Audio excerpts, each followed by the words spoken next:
7th नंबरचे example पहा. The 11th term and the 21st term of an AP are 16 and 29 respectively. Then find the 41st term of that AP. आपल्याला 11 नंबरची आणि 21 नंबरची term दिलेली आहे. किती आहे? 16 आणि 29 आणि 41 नंबरची टर्म आपल्याला फाइंड करायची आहे. प्रथम काय करू आपण? ज्या टर्म्स दिल्या आहेत ते लिहून घेऊ. 11th नंबरची टर्म दिलेली आहे म्हणजे T11 is equals to 16, T21 is equals to 29. हे काय आपल्याला गिवन आहे. आता आपण फॉर्म्युला यूज करू. वी नो दॅट आपल्याला फॉर्म्युला माहीत आहे. Tn is equals to A plus n-1 D. आता प्रथम आपण काय घेऊ येते? T11 इज इक्वल्स टू काय येईल पहा? A प्लस यांची व्हॅल्यू किती आहे? 11 मायनस 1 D. आता आपल्याला T11ची व्हॅल्यू दिलेली आहे. किती आहे? 16. म्हणजेच इथे काय येईल? T11च्या ठिकाणी 16 येईल. 16 is equals to A plus 11 minus 1 10 into D म्हणजेच 10 D येईल. हेच आपण कसं लिहू शकतो? That is A plus 10 D is equals to 16. हे काय मिळालं आपल्याला? फर्स्ट इक्वेशन मिळालं. आता काय करू आपण? T21 घेऊ. T21 इज इक्वल्स टू काय येईल? A plus n-1. n किती आहे?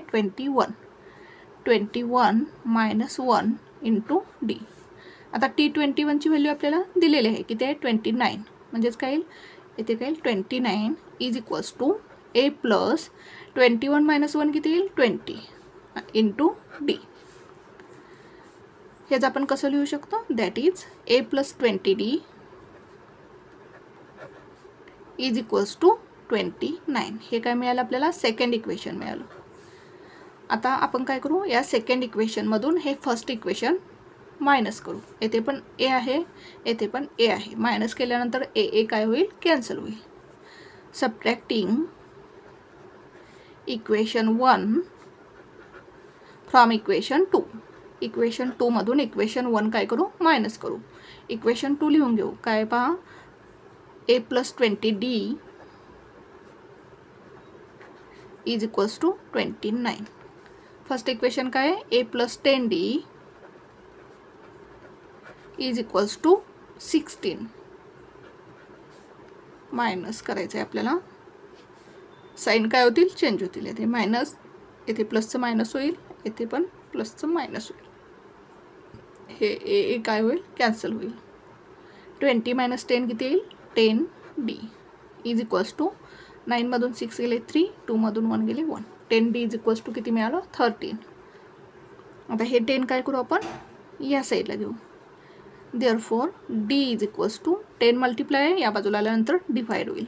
13/10. ही काय मिळाली आपल्याला? Dची व्हॅल्यू मिळाली. आता ही व्हॅल्यू आपण काय करू? इक्वेशन 1 मध्ये काय करू? पुट करू. Put D is equals to 13/10 in equation 1. Equation 1 लिहून घेऊ आपण. A plus 10D is equals to 16. A plus 10D is equals to 16. A plus 10D is equals to 16. A plus 10 into Dची value किती मिळाली? 13/10 is equals to 16. आता हे 10 काय होईल? कॅन्सल होईल. काय मिळेल आपल्याला? A plus 13 is equals to 16. आता हे 13 काय करू आपण? या बाजूला घेऊ. काय होईल? या बाजूला गेल्यानंतर मायनस होईल.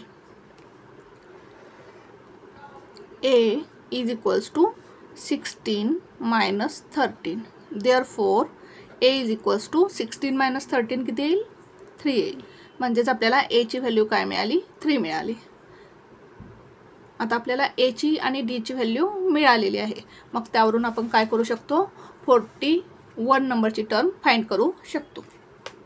आपल्याला 41 नंबरची term T41 is equals to A plus n-1 म्हणजेच 41 मायनस 1 इंटू D.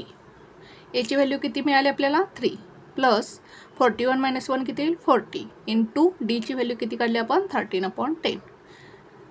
आता इथे भागालो आपण. 10 1 जार 10, 10 4 जार 40. म्हणजेच काय येईल 3 + 4 × 13. 13 4 = 52. 52 + 3 किती येईल 55. म्हणजेच आपल्याला 41 नंबरची टर्म किती मिळाली 55. आणि आपल्याला काय हेच फाइंड करायचं होतं. आन्सर लिहू आपण. Therefore 41th term of the given AP is 55. पुन्हा एकदा पहा आपण एक्झाम्पल कसं सॉल्व केलं.